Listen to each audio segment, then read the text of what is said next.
नमस्कार। आपके घर में बेटी है, मार दीजिए उसको, क्योंकि कोई लाभ नहीं उस बेटी को जन्म देने का, उसे पालने का, पोसने का। क्योंकि जब आप अपनी बेटी को 3 साल का करेंगे ना, तो इस बात से अनजान नहीं रहेंगे कि 3 साल की जब आपकी बेटी होगी तो हो सकता है कि उसके साथ रेप हो जाए, उसे जलाया जाए, यहाँ यहाँ यहाँ यहाँ यहाँ यहाँ उसको टॉर्चर किया जा सकता है। और चलो अगर 3 साल से आपने बचा भी लिया तो फिर 12 साल की एज में फिर उसके साथ वही होने की संभावना होगी। चलो वहाँ से भी आपने बचा लिया, तो जब आपकी बेटी 15 साल की होगी ना, तो ये जो लव जिहाद का जो चक्कर चल रहा है कि 5 लड़के आएंगे, नाम बदल के सोनू, राजा, फाजा, ये वो आपको उसके चंगुल में फंसाना चालू करेंगे और आपका पूरा परिवार तहस नहस हो जाएगा। और आपने अगर वहाँ भी बचा लिया तो फिर आपकी बेटी अगर कभी बस से ट्रैवल करेगी ना, तो हो सकता है कि उसमें भी आपकी बेटी के साथ रेप हो जाए। स्थिति बद से बदतर होती जा रही है। अगर वहाँ भी आपने बचा लिया, अपनी बेटी को पढ़ा करके डॉक्टर बना लिया, और कभी वो अकेले अगर जा रही होगी स्कूटी से, तो भी आपकी बेटी के साथ रेप हो सकता है, ब्रूटल मर्डर हो सकता है। और वहाँ भी अगर आपने बचा लिया उसे, तो इस बात के भ्रम में ना रहें।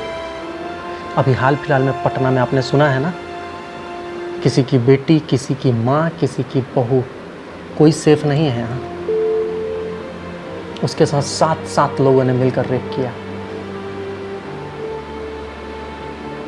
क्या कर रहा है पुलिस? बस यहाँ सिर्फ और सिर्फ मंत्री और विधायक जी के लिए सब चीज़ है। इस देश में मुख्यमंत्री नीतीश कुमार जी की भतीजी को अगर कोरोना हो जाएगा तो एम्स का सारा टीम उनके घर पे लीगल ड्यूटी करेगा। इस देश में अगर लालू यादव जी को अगर छींक भी आ जाएगा तो एम्स का सारा डॉक्टर उनके घर पे पहुंच जाएगा, क्योंकि उनका बेटा स्वास्थ्य मंत्री था तब। इस देश में एक मंत्री, पूर्व मुख्यमंत्री के बेटे की शादी हो सकती है उस लॉकडाउन में, फर्स्ट लॉकडाउन में, बड़े धूमधाम से, जिसमें सीएम भी पहुंचेंगे। लेकिन आपकी बेटी सेफ नहीं है, कोई पूछने वाला नहीं है। मुजफ्फरपुर बालिका गृह कांड में कंकाल मिल रहा है, कोई किसी को परवाह नहीं है, किसी को परवाह नहीं भाई साहब। मुजफ्फरपुर में एगो लड़की को उठा के ले गया है, लेकिन पुलिस के पास बंदूक है, लेकिन चलाएगी नहीं, ना ना ना, क्योंकि ऊपर से आदेश नहीं है। यहाँ सिर्फ नीतीश कुमार के भतीजी हैं, नेता के बाल बच्चा है, बस। 18 साल तक जिस बेटी को बेटी बेटी बेटी बेटी करके आप पालते हैं, उस बेटी को ब्रूटल मार दिया जाता है, हत्या हो जाती है रेप करने के बाद। क्या लाभ उसको बचा करके? क्या कीजिएगा बचा के? क्या करेंगे उसको बचा करके हम लोग, या आप, या कोई?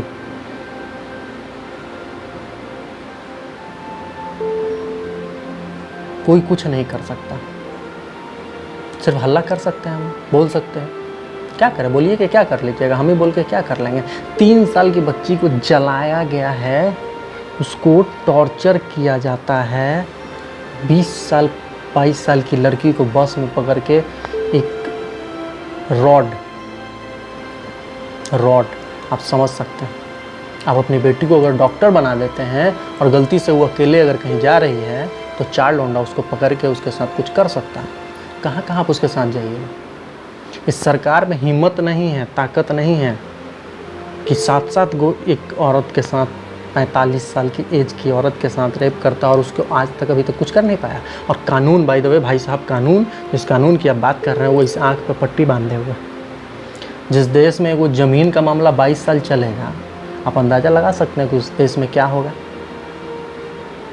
अभी हाल फिलहाल में वीडियो देखे हैं, पुलिस में, पटना में पुलिस को मार के देह फाड़ दिए हुए शराब के कारोबारी सब। जिस राज्य में शराब बंद है, उस राज्य में एएसआई को मार के माथा उथा सब फाड़ दिए हुए हैं। और नीतीश कुमार यहाँ से कहते हैं कि अगर किसी दलित के घर में अगर कोई हत्या हो जाती है तो हम उसको सरकारी नौकरी देंगे। भाई साहब बाकी को तो दे दीजिए। ये पता नहीं सबका क्या ठेका लेके चला हुआ है कि जब इलेक्शन आएगा तबे 2000 दरोगा के पहले उसी साल भाई साहब 2 गो दरोगा का बहाल लिया गया पिछले 6 महीना के अंदर, 8 महीना के अंदर। लेकिन पिछले रेलवे का जो 1 साल से अटका हुआ था, नीतीश कुमार के मुंह से एक शब्द नहीं फूटा है कि हाँ सेंट्रल गवर्नमेंट आप रेलवे का भी एग्जामिनेशन ले लीजिए। बेटी को पढ़ाइए, बहुत अच्छी बात है, डॉक्टर बनाइए, बहुत अच्छी बात है। लेकिन सेफ्टी की गारंटी कोई पार्टी देने के लिए तैयार नहीं है। कोई नहीं कह रहा है कि हाँ अगर किसी लड़की के साथ कुछ गलत होता है तो हम सरेआम उसको गोली मरवा देंगे। एक पार्टी एक शब्द नहीं फूट रहा है। भाई साहब उस अंदाज़ा लगाइए उस बाप के माथे पर क्या गुजर रहा होगा, उसकी छाती पे क्या गुजर रहा होगा जिसकी बेटी को 7 गुंडा उसके घर में घुस के एक तो लूटपाट किया है और उसके बाद उसकी बेटी को अगवा करके लेके चला गया।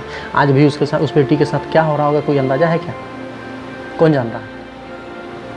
कोई पकड़ने वाला है क्या? कोई जानने वाला है क्या? नहीं।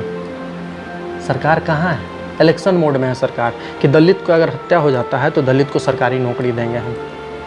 क्यों? क्योंकि अभी जो इलेक्शन होगा तो उसमें तो वोटिंग होगा नहीं, पढ़ा लिखा लोग जाएगा नहीं वोट देने, ये तो तय है। क्योंकि भाई बीमारी है तो वोट देने आएगा कौन? जो आएगा उसके लिए काम करो, जो नहीं आएगा वैसे भी ये लोग, ये हमको डेमोक्रेसी समझ में आता नहीं है, बेकार का है, किसी काम का नहीं है डेमोक्रेसी। सो आप खुद अंदाज़ा लगाइए ना, 100 आदमी के वोटिंग सिस्टम में 40 आदमी देने ही नहीं जाएगा। और इस बार का जो इलेक्शन होगा उसमें 60 आदमी देने ही नहीं जाएगा, 40 आदमी वोट देगा। उसमें से 18 को पार्टी है, 40 को में से 18 को पार्टी है तो एक उनको वोट तो ले ही जाएगा, तब मात्र 22 को वोट। उसमें भी 2 गो मेजर पार्टी है जो कि बटेगा, तब मुश्किल से 10-10 को वोट। अब अंदाज़ा लगाइए कि 10 को वोट, 11 को वोट पाने वाला आदमी 100 को वोट, 100 को आदमी पर राज करेगा। तो आपकी बेटी कहाँ से सुरक्षित रहेगी? ये खाली कहने की बातें हैं कि बेटी पढ़ाओ, बेटी बचाओ, बेटी पढ़ाओ अब बढ़ाओ, कुछ काम का नहीं है। भाई साहब 3 साल के बच्ची के साथ कौन सुरक्षित है? न 3 साल की बच्ची सुरक्षित है, न 43 साल की औरत सुरक्षित है। कौन सुरक्षित है? 20 साल 22 साल को तो छोड़िए, वो तो भूजा है, उसको तो कोनो भाग रहा है, स्मैक पी के, दारू पी के, गांजा पी के सब पूरा बर्बाद किए हुए। और पुलिस, भाई साहब हम अपने मोहल्ला की बात बता रहे हैं, एक चोर पकड़ा गया था, कोई इन्फॉर्मेशन नहीं पुलिस को। चोर जा करके उस पुलिस वाले भाई साहब को, जिनको ट्रैफिक ड्यूटी मिली हुई है बैरिया गोलंबर पे, उस पुलिस वाले भाई साहब को उठा करके तुरंत लाया और उसको छुड़वा के ले गया, ले जा रहे हैं थाना। लेकिन वो पुलिस वाला एक शब्द बोलने के लिए तैयार नहीं हुआ कि आपको इन्फॉर्मेशन कौन दिया है कि यहाँ चोर पकड़ा गया। बिका कितना में होगा? वो चोर का औकात देख के तो नहीं लग रहा था कि 5000 रुपया उनको दे देगा, 500 से एगो फुट्टी कौड़ी नहीं दिया होगा। ये तो स्थिति है। तो इसका मतलब घेर के मार रहा है तो क्या गलत कर रहा है? ठीक है कर रहा है। सोच के समझ के कोई भी चीज़, बहुत ही सोच समझ के, कोई देखने वाला नहीं है, कोई सुनने वाला नहीं है। जहाँ से वोट आना होगा वहाँ के लिए काम होगा। आई मर्डर को तो बढ़ावा दे ही रहे हैं। अब योग्यता के आधार पे आपको नौकरी चाकरी नहीं होगी, आपको नौकरी होगी इस आधार पे कि आप दलित हैं, आपके भाई को कोई मार दिया है, चाहे आप सुपारी दे दीजिए, मरवा दीजिए अपने घर में किसी को। हाँ ST SC के लिए, सबके लिए नहीं, सॉरी आप सबके लिए नहीं। हम लोग इंसान थोड़ी हैं, बाकी सब इंसान थोड़े, बाकी सबको तो ऐसे सिंह लगा हुआ है, सिर्फ ST SC को सिंह नहीं लगा हुआ। दलित तो क्या करवा रहे हैं? दलितों में मार काट करवाइएगा तब तो वो अपने सब मार काट करेगा तब तो। कहाँ से लाइएगा सरकारी नौकरी? इतना इलेक्शन है तो कुछ भौंक दीजिएगा। चलिए देखिए जो हो रहा है हो रहा है, हम लोग भी इंतज़ार करेंगे, आप लोग भी इंतज़ार कीजिए। चलिए बहुत बहुत धन्यवाद।